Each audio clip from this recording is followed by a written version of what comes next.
Your sister needed the fabric for her prom dress. So we cut up your wedding gown. Mom shrugged as I stood over the ruins. I didn't scream. I just pulled out the rental agreement. It's a vintage Vera Wang on loan from a boutique, I said softly. And the $40,000 insurance policy requires me to file a police report for intentional destruction of property. You could see the life force suddenly freeing itself from Mom's body. And that was just the least of the most devastating life lessons she's about to bitterly learn in the next 30 days. The scent of cheap aerosol hairspray filled the kitchen as my 17-year-old sister, Gemma, stood near the stove holding a pair of orange-handled craft scissors. Scattered across the linoleum floor were severed yards of ivory French tulle, hand-beaded Chantilly lace, and the silk organza bodice that I wore during my wedding ceremony exactly 9 weeks ago.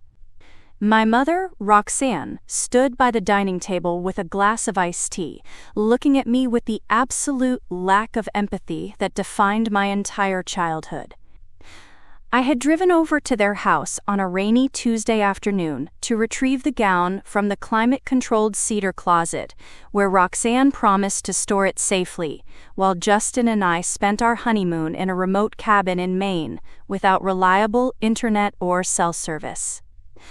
I walked into the house using my old spare key, expecting a quick conversation and a direct transfer of the garment bag to my trunk.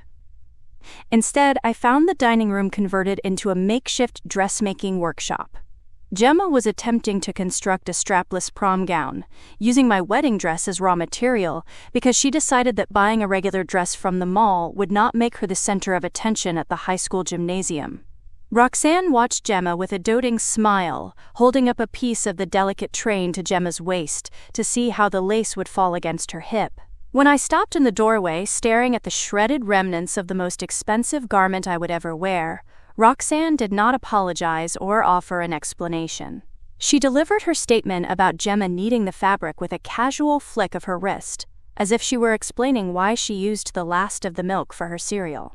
I stood there watching the rain hit the kitchen window, feeling the absolute finality of my relationship with these two people. My father died when I was 12, and from that moment forward, Roxanne poured all her focus, resources, and affection into Gemma, treating me as a functional adult required to support their emotional and financial needs.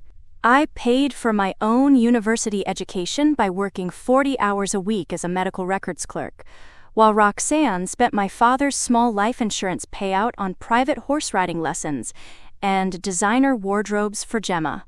When Justin and I announced our engagement last year, Roxanne told me she would not contribute a single dollar to the wedding because Gemma needed a car for her 16th birthday. I accepted her refusal without argument, and Justin and I planned a modest ceremony on a strict budget. The only element I refused to compromise on was the dress.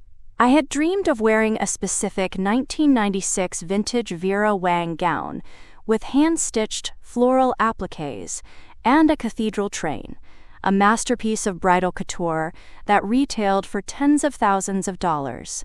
Since purchasing it was impossible, I spent months negotiating with a high-end vintage archive boutique in downtown Atlanta run by a woman named Vivienne.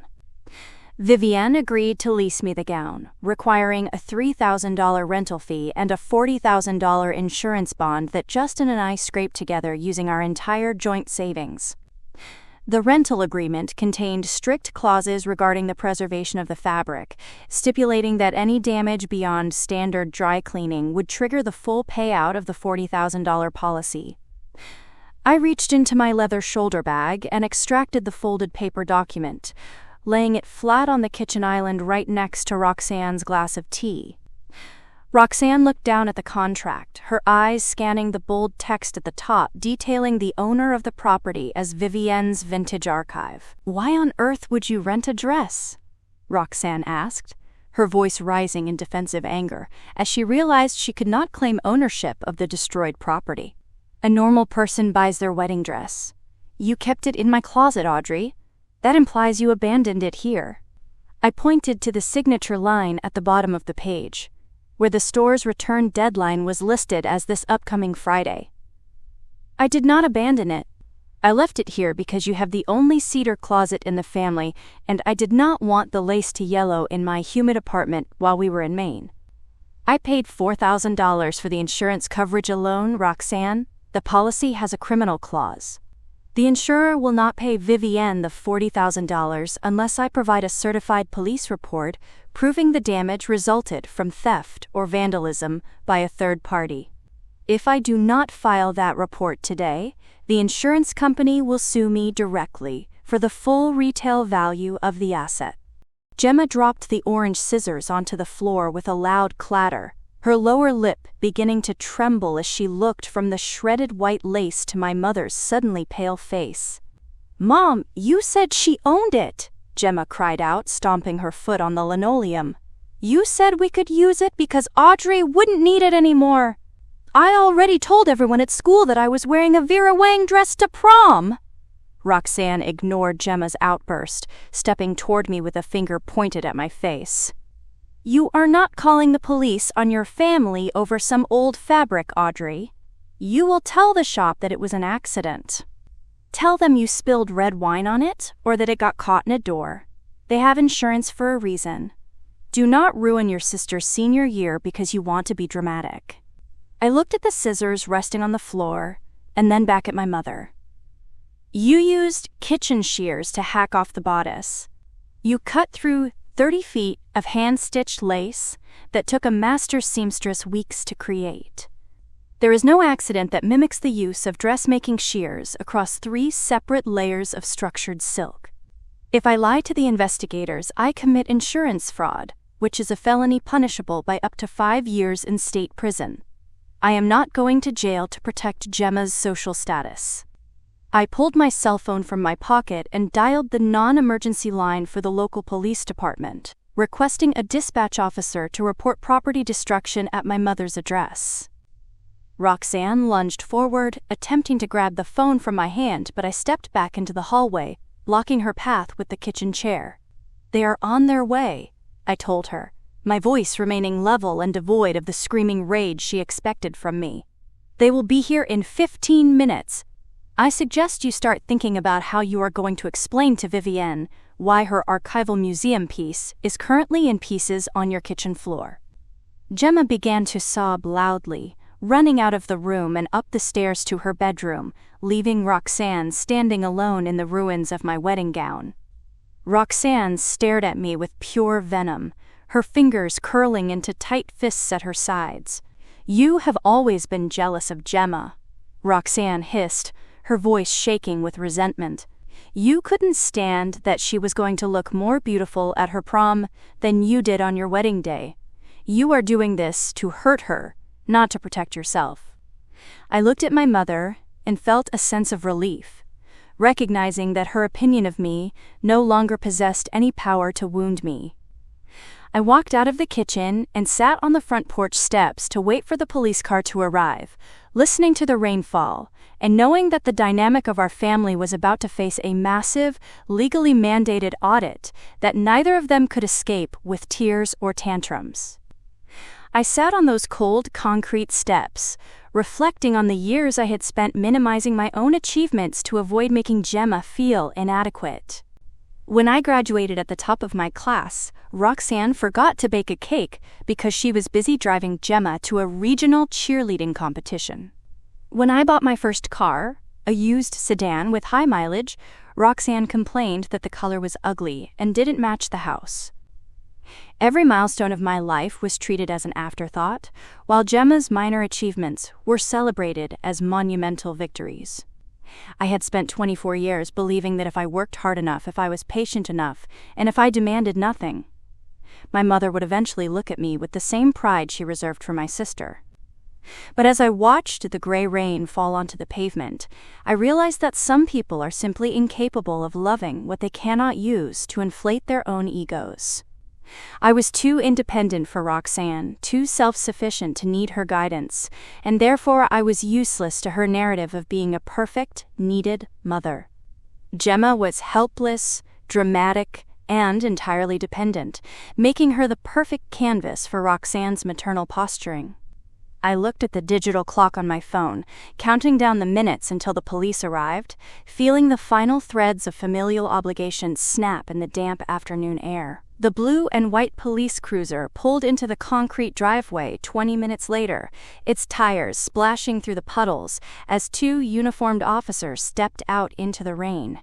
I stood up from the porch steps and walked out to meet them, holding the folded rental agreement in my hand to establish the legal ownership of the dress immediately. Officer Briggs, a veteran patrolman with graying hair and a weary expression, listened as I explained that my mother and sister had intentionally destroyed a rented vintage gown, valued at $40,000. Roxanne marched out onto the porch, pointing her finger at the officers and screaming that this was a private family matter that did not require law enforcement intervention. Officer Briggs looked past me at the shredded ivory tool visible through the open front door and instructed his partner to go inside and photograph the scene. Roxanne tried to block the doorway, claiming the officers needed a warrant to enter her home.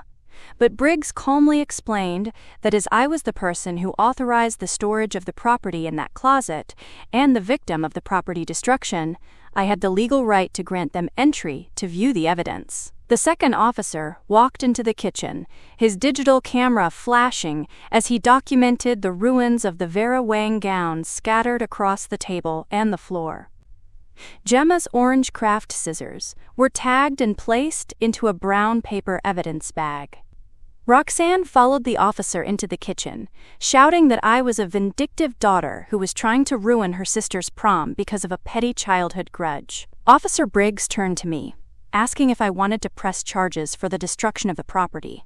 I looked at my mother, who was glaring at me with absolute defiance, and I nodded my head without hesitation. Officer Briggs informed Roxanne that because the value of the destroyed property exceeded $2,500, the offense constituted a felony charge of criminal mischief in the first degree.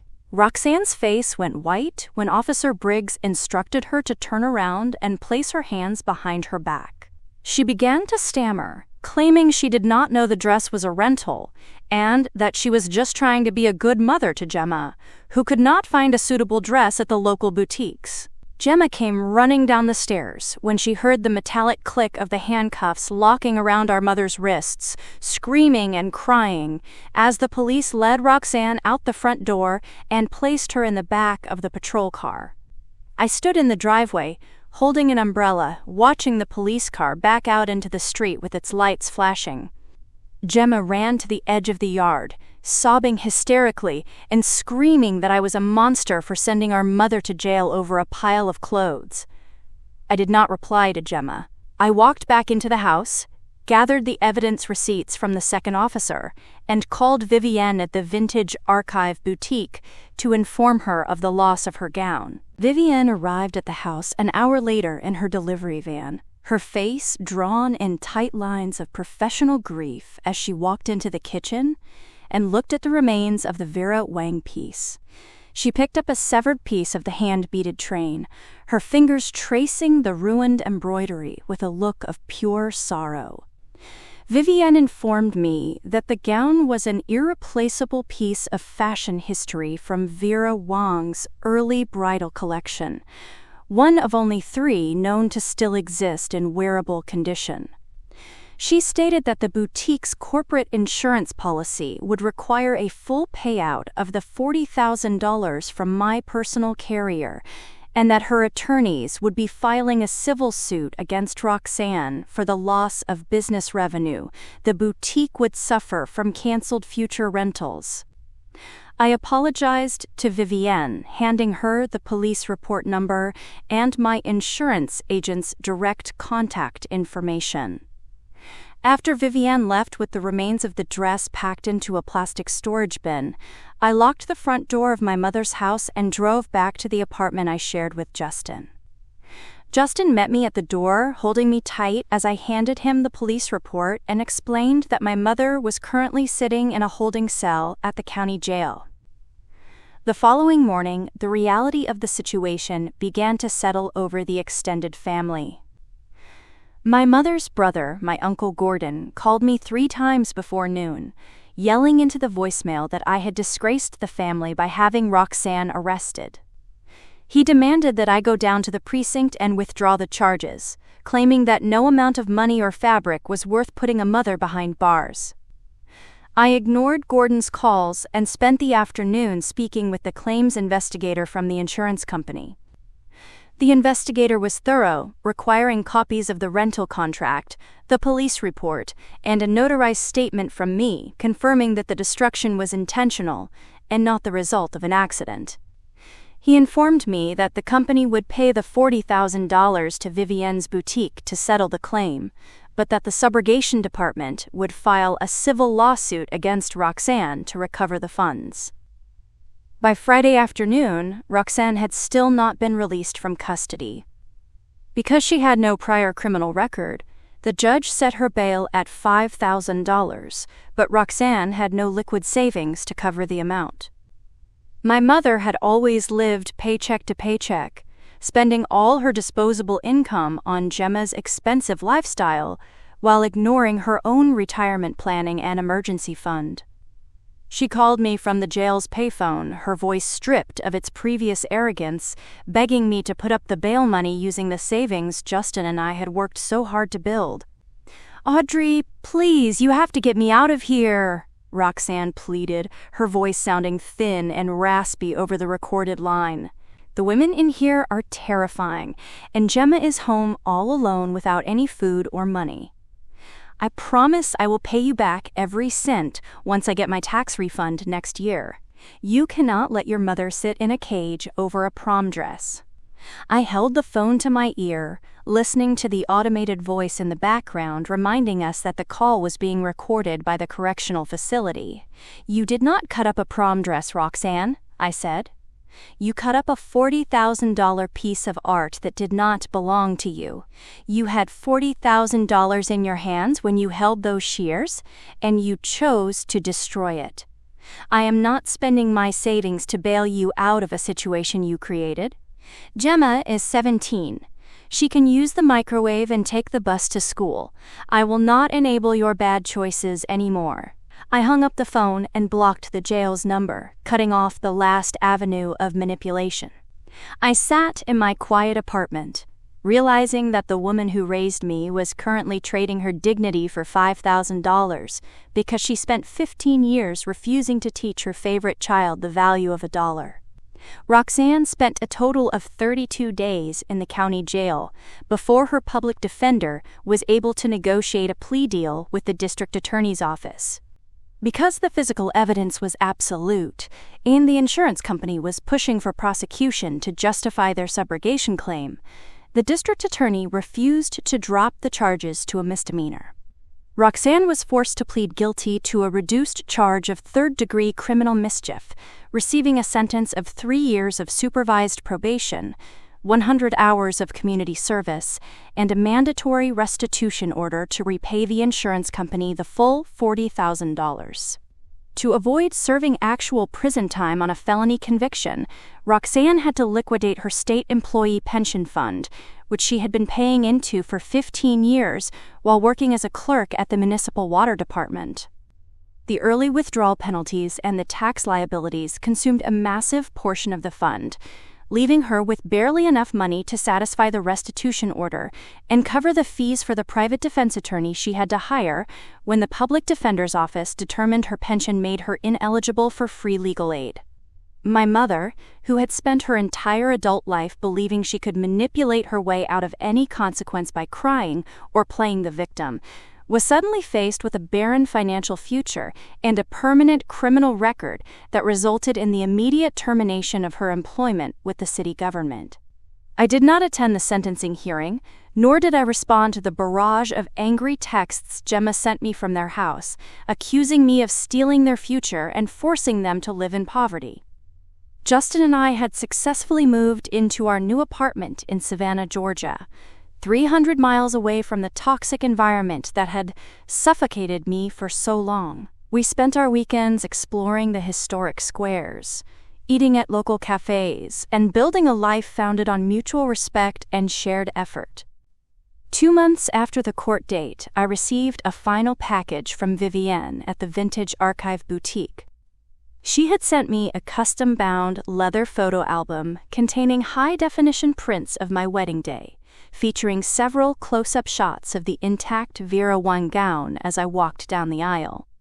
A handwritten note from Vivienne was tucked into the front cover, thanking me for my honesty and for ensuring that her boutique was made whole after the disaster.